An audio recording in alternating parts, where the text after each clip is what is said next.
சொர்க்கத்து பொக்கிஷங்களில் ஒரு பொக்கிஷத்தை உங்களுக்கு நான் அறிவிக்கவா?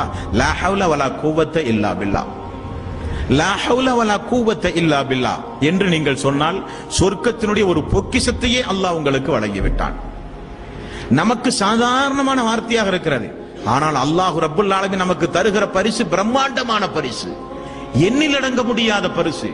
எந்த நேரம் அல்லாஹ்வுடைய ரஹ்மத், அல்லாஹ்வுடைய பர்க்கத்திற்குரிய மனிதர்களாகவே நாம் மாறி இந்த உலகத்திலே வாழுவோம்.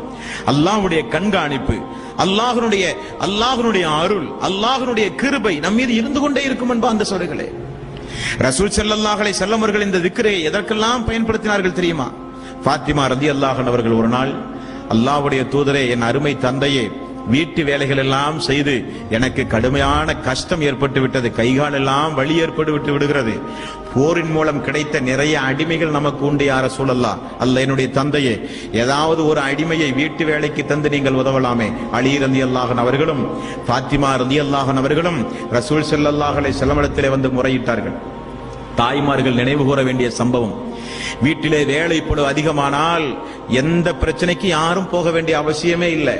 அவர்கள் உள்ள தூய்மையுடையவர்களாக இருந்தால், அவர்கள் ஏகத்துவவாதிகளாக இருந்தால், அவர்கள் முழுக்க முழுக்க அல்லாஹ்வின் மீது தவக்குல் வைத்து நடக்கக்கூடிய தாய்மார்களாக இருந்தால், நபிகள் நாயகம் ஸல்லல்லாஹு அலைஹி வஸல்லம் அவர்கள் ஃபாத்திமா அவர்களுக்கு என்ன பதில் சொன்னார்கள் தெரியுமா?